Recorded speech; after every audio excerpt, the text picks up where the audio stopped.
College football is just great every week. So let's go ahead, let's take a look at this past week of college football and see what draft eligible prospects have helped their stock and hurt their stock. Welcome to the Stock Report on What's Crack-a-Lackin'. It's your boy Broshmo. Just in case you did not know, so go ahead, become a bro and subscribe. Leave this video a thumbs up if you enjoy the content as always. Let me know what you think in the comment section below where we had that nice, beautiful football discourse. Let's go ahead, get this sucker started with the LSU Florida game. Jayden Daniels. I know he's someone we've talked about, but I think we need to talk a little bit more about him, especially now there's a great case that he should be the Heisman frontrunner. He had a wonderful big game against Florida this past week where he threw for over 370 yards. He had over 230 rushing yards, 5 total touchdowns, annihilated Florida. That whole game was a Heisman moment for Jayden Daniels. And I think it's done nothing but elevate his draft stock this season in this quarterback class. Like I think we should be talking maybe about him in the top 50 at this point, at this juncture. Remember last year when Hendon Hooker was exceptionally hot? That's Jayden Daniels. Just unfortunately, he doesn't have a good defense. Not to say they're not similar prospects, but in terms of the just the big time games they've had there in the SEC, it's easy to draw comparisons.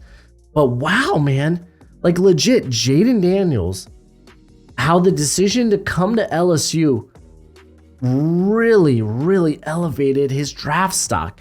Because I remember a couple of years ago going over his Arizona State tape, be like, man, this guy is thin. Yeah, he has a big arm, but you don't see good accuracy with him. Decides to make the move to LSU last season. And I mean, to be fair, like we've seen this cat every year kind of like take these small, subtle steps in his development. And this season's just been huge. He has been lights out. Like you look at him, he's like, okay, he's got an NFL arm. You love the progression, the development he's made year in, year out. He's a quick decision maker. He's a guy that loves to play in rhythm. He's shown nice zip on his short to intermediate passes, being a dual threat. It just gives him that escapability, the ability to improvise if he has to. And he's just been really good under pressure this season. Like, if I'm going to really look and try to like nitpick some of his things, like for me, it's like I don't think his short to intermediate ball placement or accuracy is like, it's fine, but I think it could be better. Like his downfield accuracy, not sustainable, right? The NFL level. I think it's right now around like 70. I want to say it's 71%, which is just a ludicrous number for passes of 20 plus yards or more. Let's pull up the actual number. I think it's 71.7. Ludicrous number. You go to the intermediate part of the field, that 19 balls that go 10 to 19 yards, and you will see, okay, 62.7%. He's a little bit less accurate there. And it's where actually all of his turnover where he throws truly and really come from. He has 4 on the year.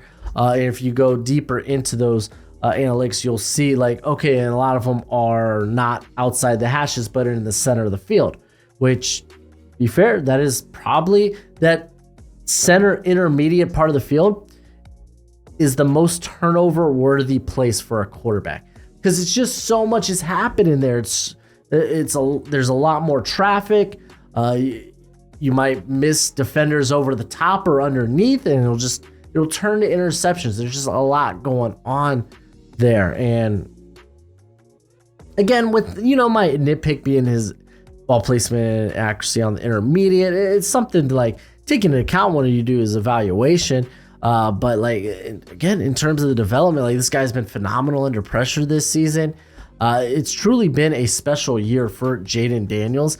I don't know if I'll ever get to where I think he's a first rounder, but like I'm kind of in that top 50 area right now. At least I'm feeling that way. Let me know if you feel the same, because like, golly, the dude has been freaking impressive this season.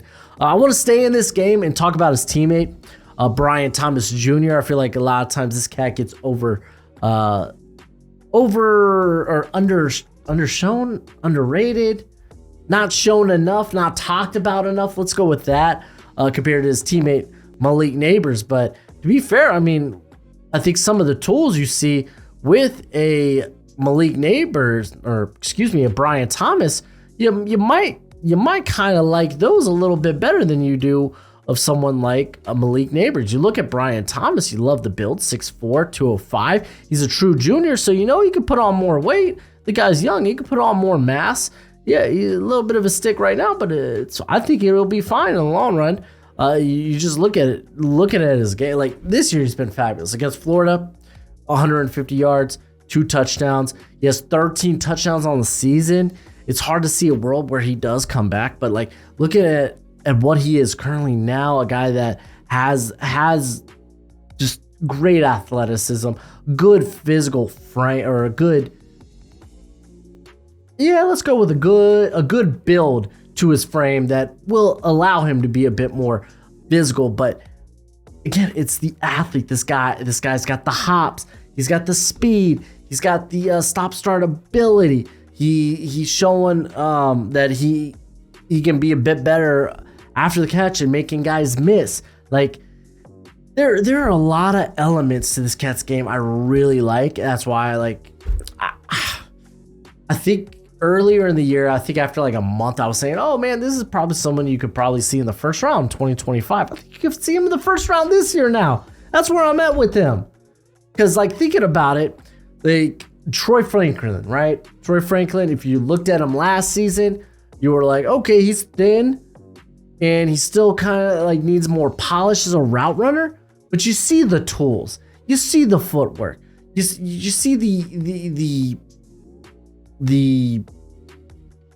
just the need for polish. And looking at where he's at this year, it's like, wow, yeah, there he goes. More crisp route runner, understands how to work that leverage and such, just understands how to run routes, to fluctuate his speeds, stuff like that, shift gears and whatnot. And I feel like Thomas is in that first part of his cycle where Franklin was last season. But again, with more polish, I think this guy is like, this cat instantly becomes maybe a top 20 receiver in this class. The question is, if he's just not that yet, do you even wait? Do you just be like, no, let's pull the trigger? We know what this guy's capable of. Like, we will use him as he develops, and we'll put him in very advantageous, I can't even say the freaking word, very promising opportunities to allow him to make plays while we work on that one aspect to him. Not to say that's the only thing that I come away not really liking about him. I mean, I do think there's cases where he, like, I know he can high point the football, but sometimes he just kind of lets the ball come to him. And he's someone that has shown inconsistencies with his hands in the past, though not this season. Again, kind of having this big, huge season. But like, dude, if you want to talk about him at the back end of the first round right now, I'm all on board. This is just a really good receiving class. I'm kind of curious how like, will this push really good talent like this? How far will it push it down people's boards? Because like, honestly, I look at the top of like 12 receivers on my board, and if you want to say they're all top 50 worthy, I'm not gonna fight you on it. I'm not. That's just where I'm at with this wide receiver class. It's so dang good. It is so dang good. Listen, I know you love the NFL draft as much as I do, and you're gonna want a nice hefty watch list of players during this college football season. Well, go ahead, check out my draft guide. You can purchase it for only $30 by Venmoing or PayPaling me. Links in the description. It's a one-time payment and you get it for this whole draft cycle and forever and always. Technically, it's a Google spreadsheet. So send me your email when you send the payment. I'll get you hooked up. You will see my current prospect rankings and big board, my full evals. And guess what? It updates throughout the whole draft cycle. So it's a great purchase and it's a great way to support the channel. Okay, we're going to keep moving. We're going to be talking about Isaiah Williams out of Illinois, a guy I have not talked about. And to be fair, haven't done a full eval for yet. I just watched him this weekend because he had just a banger game where he had 200 receiving yards, 2 touchdowns, and I was like, man, I could see why I've seen him in my comment section occasionally. It was like, oh, man, you should really check out this cat. He's really good. So Isaiah Williams coming in at 5'10", 180. Let's kind of talk about the things I don't like about him real quick. So yes, the small frame, not ideal. He's a guy that has basically played in the slot his whole career, where you go back to 2021, I think he was like 73.7% of the time in the slot, and it's only gone up since then. Last year was 83%, this year 81%, so okay, it's about the same range, but still. So he's primarily being looked at as a slot receiver, and it kind of makes sense because he was initially recruited and played quarterback. Like he redshirted his freshman season in 2019 for Illinois, and then in 2020, and remember that's the Rona year. It's shortened season, right? He only gets 4 starts, but in his debut against Rutgers, he sets Illinois' single game record for rushing yards by a quarterback with 192. And it really wasn't until spring practices near the end of them where they were like, let's try this cat at wide receiver. And he ends up in 2021 getting 5 starts on the season, ended up leading the team in receptions and receiving yards. Was the full-time starter last year. It was rinse and repeat where he just led the team in all receiving categories. So like I'm a little intrigued because he technically does have another year of eligibility, and you kind of like at first glance you're like, okay, explosive, speedy slot receiver who lacks size but can make guys miss and create after the catch, because that is him. He had 27 forced missed tackles last year. He has 16 thus far this season. And you might be like, oh, you might look at that skill set and be like, okay, it's a bit dime of a dozen. You look at these slot only guys, and like we've seen like someone like Shee Smith from South Carolina. There was something Newsome, I think, from UNC. I think they were in the same draft class. Those guys, I constantly saw, they're gonna go so much higher than I think I had like 5th or 6th round grades on them. They're gonna go so much higher than that. And then they don't hear their name called at all. Like they end up having to hop on to a team going into training camp. That's just kind of what it is. But Williams, I don't think Illinois hasn't really used him from what I've seen as a return man.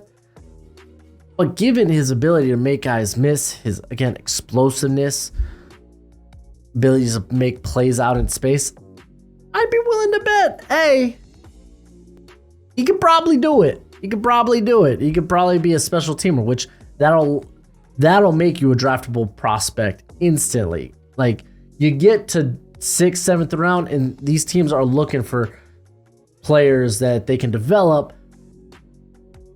but can see the field early because of special teams. They're looking for those cats.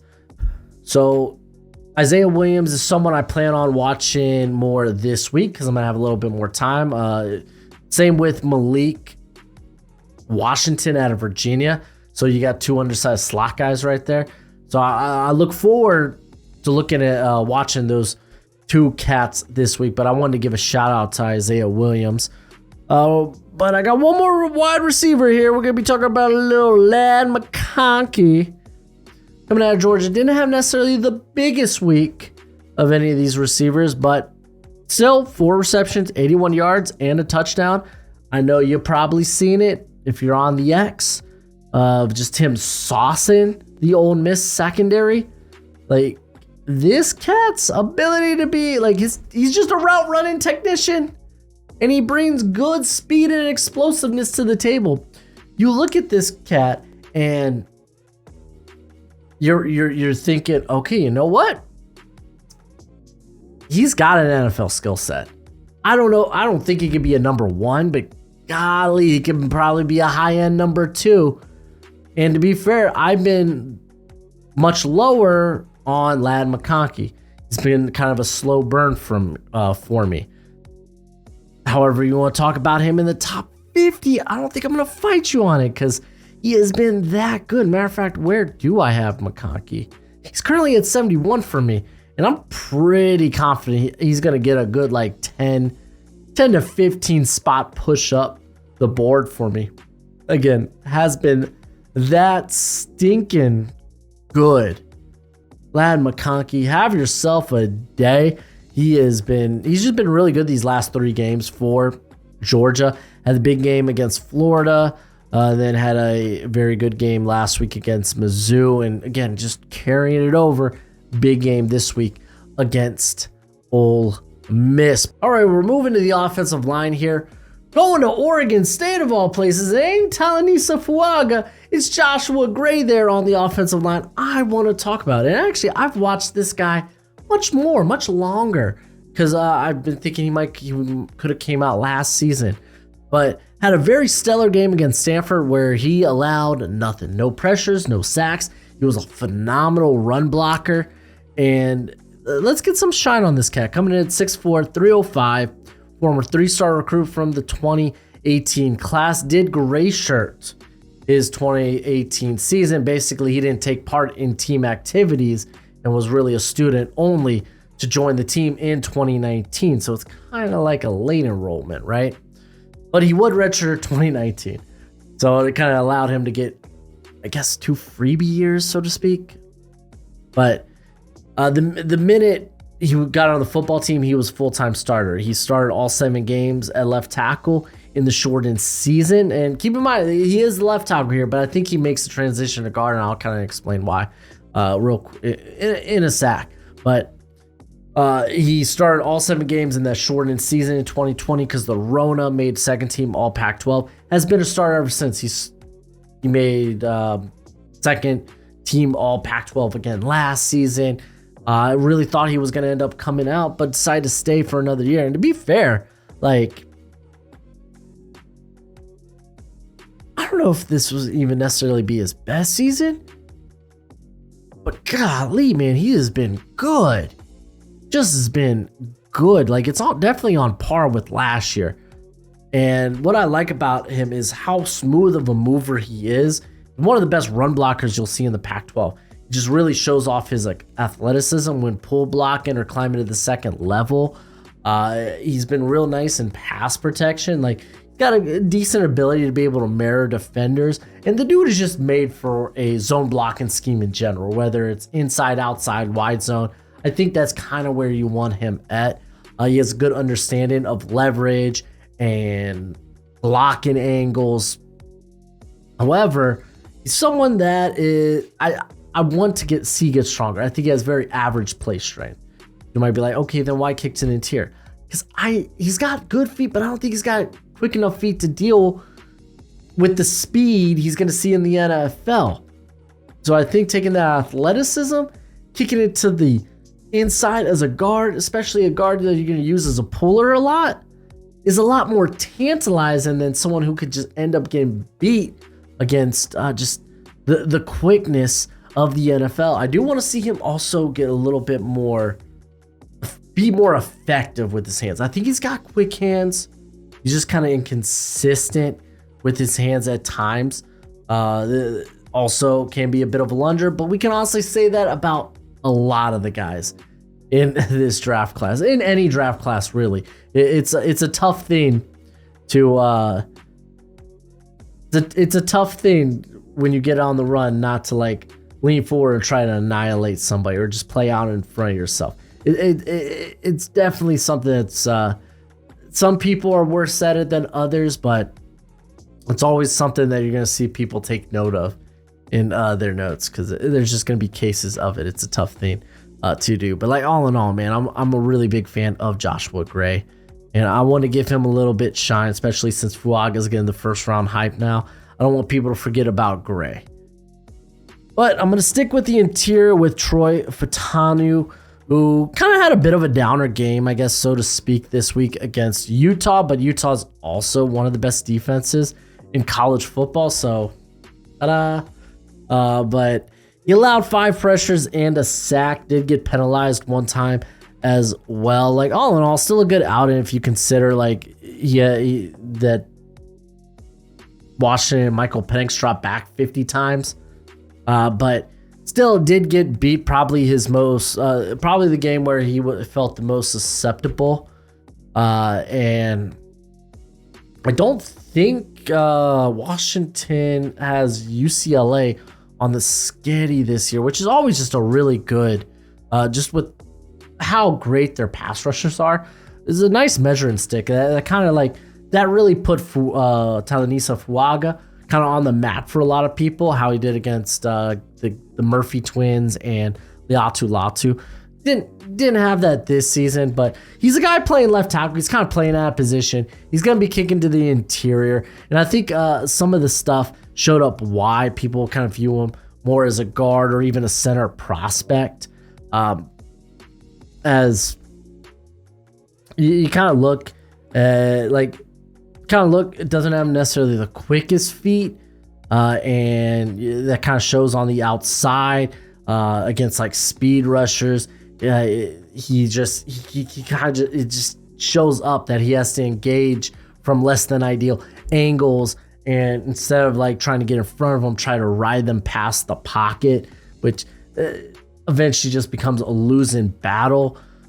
But like, this dude is still a high prospect. We're still talking this guy probably in the top 50. Very good interior class. I'm largely going to view him as an interior prospect.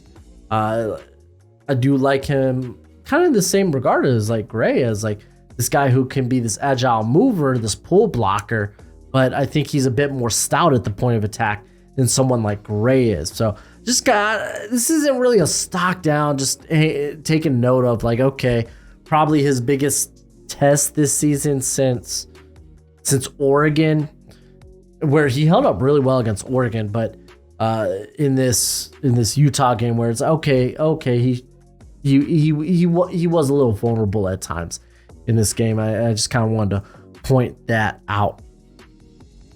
Let's get moving to the defensive side of the football, and we're going to the group of five. I'm talking about Troy edge rusher Richard Juinor, and you're gonna look at that size, you're gonna be like, oh my goodness, that boy is small, 6'3", 222 pounds.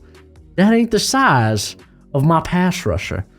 But he has been flipping like just productive throughout his whole stinking career there at Troy. You go back to like 21, 35 pressures, 8 sacks. Go to last year, he had 32 pressures, 11 sacks thus far through this season. He has 30 pressures, 8 sacks in this past game against, Louisiana Monroe. He had 9 pressures, 4 sacks. Former Auburn player, if you didn't know, now you know. He did spend 1 year at Auburn where he redshirted and then transferred, but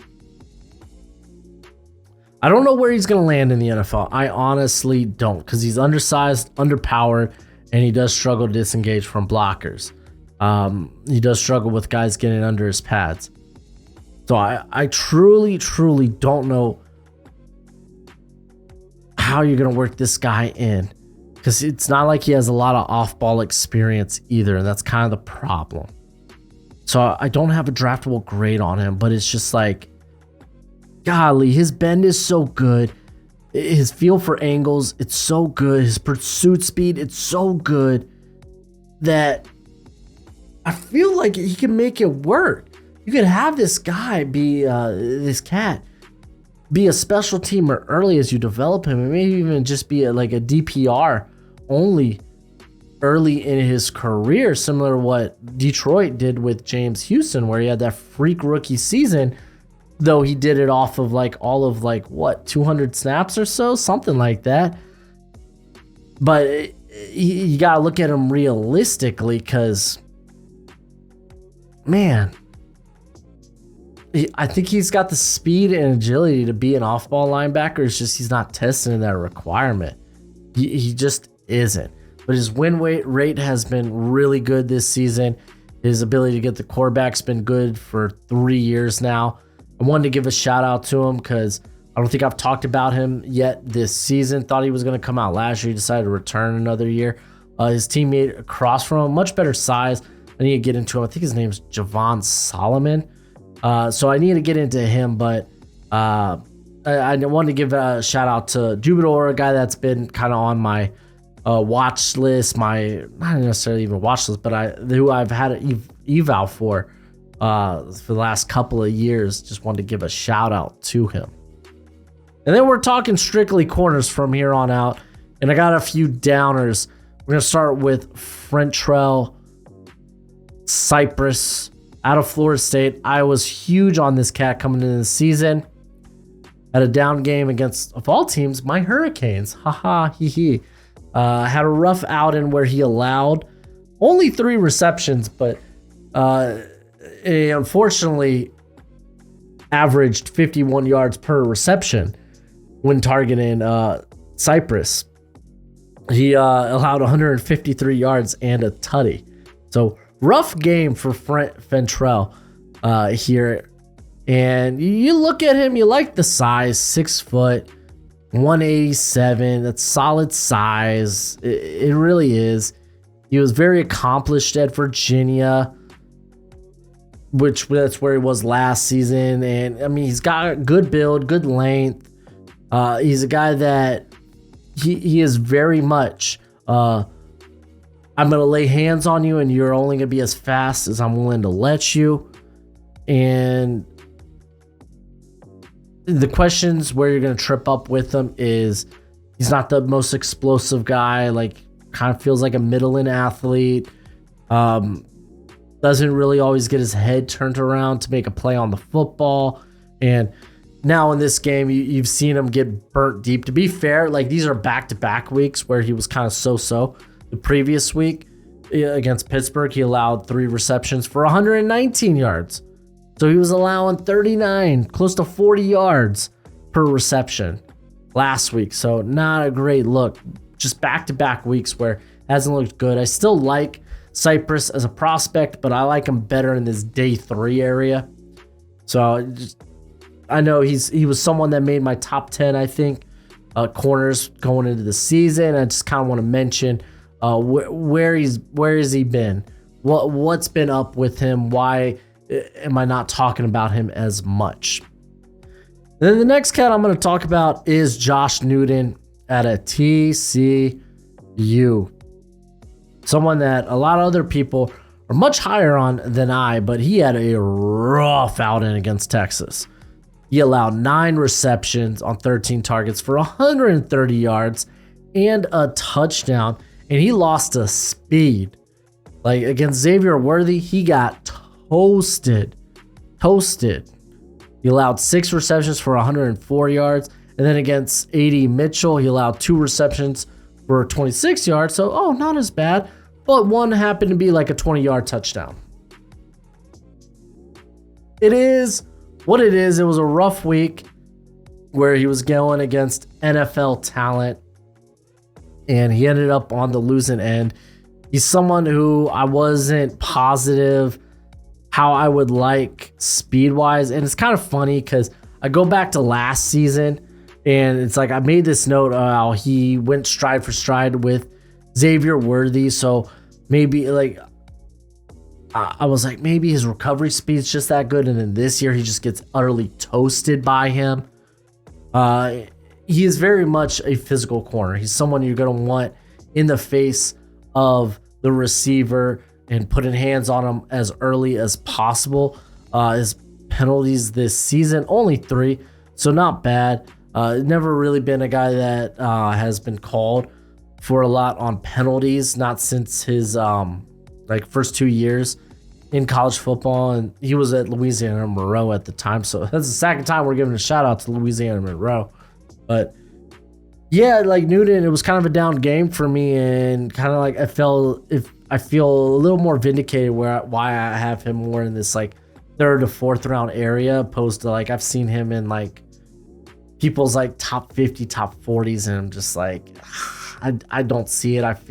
I've liked the play of guys like Kamari Lassiter, TJ Tampa, Denzel Burke, just much more. And speaking of which, the guy I'm about to talk about here, Taran Arnold out of Alabama, who has been a hot riser. I think just recently I had him at number 10 in my top corners, and he's only going up from there, man. He's only going up from there. Did allow a touchdown this week, but he had the interception where he broke exceptionally well on the ball, and then he had a nice pass breakup later on in the game. So all in all, it was actually a pretty solid game from him. He looked very impressive, and the dude's a phenomenal athlete. Coming in at 6 foot, 196, and just an elite level athlete. Like, of course, Alabama brought him in. Of course, he's going to be, there's a reason why he was a 5-star recruit.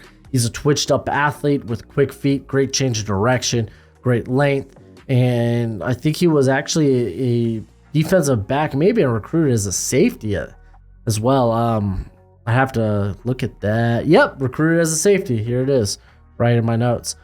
But someone who is really developed as a technician this season. Not saying he is a technician, but he is really developed very much in that aspect where he's getting more low in his back pedal. The footwork is less sloppy.